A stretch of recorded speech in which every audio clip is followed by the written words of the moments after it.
Welcome to Around the Horn. I'm your host, Ray Flowers, and you're watching Fantasy Alarm Video. How exciting is this? All right, it's absolutely enthralling. Let's talk about the two Cy Young Award winners before we get to some other information in baseball. We had Corey Kluber with a little bit of a surprise decision over King Felix in the American League. How did this happen? 17 first-place votes for Kluber were the reason he won this award, only 13 for King Felix. 10-point difference between the two, very close race. Why did Kluber win it? Because he was stupendous. He had a 1.73 ERA in the second half of the season. He was 5-0 with a 1.12 ERA over his last 5 starts to really put that hard push toward the end. Overall, 18 victories, 269 strikeouts, a 2.44 ERA. Simply tremendous season for Corey Kluber.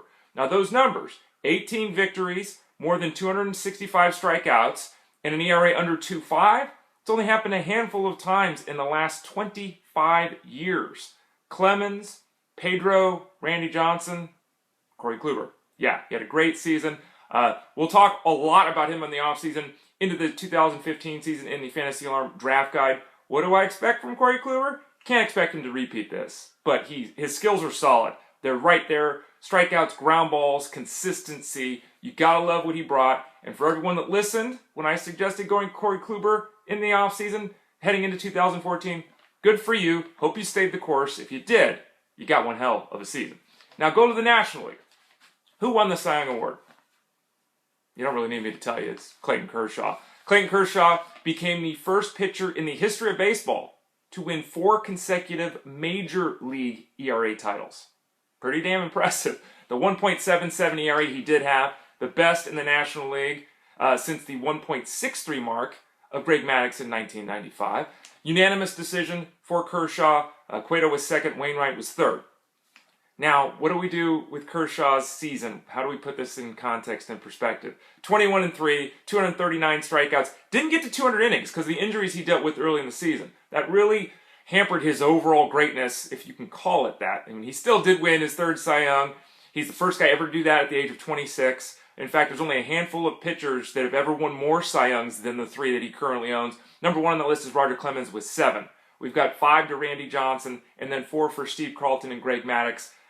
Clayton Kershaw is the best guy going. All he does is go out, dominate batters, dominate batters, dominate batters. Simply needs to stay healthy to reach elite greatness history-wise. You know, he's already there right now as the best pitcher in baseball. Hall of Fame bound if he can stay healthy. Will he become the first pitcher since 1968 to win the Cy Young Award and the MVP? We'll find that out soon. By the way, the guy that won in 68, pretty good player named Bob Gibson. He had the 1.12 ERA that season. We'll see if Kershaw can pull off the double dip, but there's no disputing the fact he's the dominant force on the hill in Major League Baseball. Batters. Victor Martinez. Talked about him the other day. He had more home runs last season than the previous 2 years combined. He'll be 36 years old when the season starts next year. Tigers really had no choice but to sign him, though. So we've got a 36-year-old designated hitter coming off the best season of his career who's unlikely to repeat that effort. So what did the Tigers do? 4 years, $68 million. Now again, they painted themselves in the corner. You couldn't replace that bat on the free agent market unless you went absolutely bonkers. You have to trade a ton to get a guy that could produce like Victor Martinez. But 4 years, $68 million for a guy who's 36, it's not going to end well. Should be good in 2015. Expect some regression, obviously, but he'll still be a run producer in the heart of that order. Ian Desmond, speaking of contracts, turned down a contract extension from the Nationals last season. Why do I mention that? Well, he pulled off a 3rd straight 2020 effort this year. He's obviously a hell of an offensive performer. The contract he turned down, 7 years, $107 million. I mean, he might get more than that on the market. We'll wait and see. But if someone came and said, hey, Ray, here's a check for $107 million, I think I'd probably sign it. Francisco Cervelli, traded.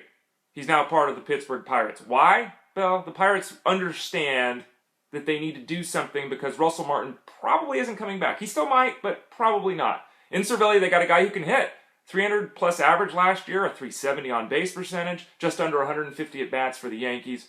He, probably should be in a platoon. He probably shouldn't be playing every day, but he's definitely a dynamite option now to target in an NL-only league. We'll have to wait and see what they do behind the plate to whether or not he's getting 450 at-bats or 250 at-bats. But a nice signing by the Pirates. And then finally, a trade.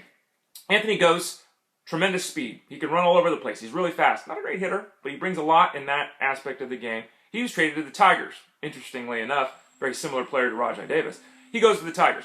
Then we've got Devin Travis, who goes the other direction to the Blue Jays. Now, the Blue Jays have been rumored to be thinking about doing something up the middle, kicking the tires on Howie Kendrick potentially.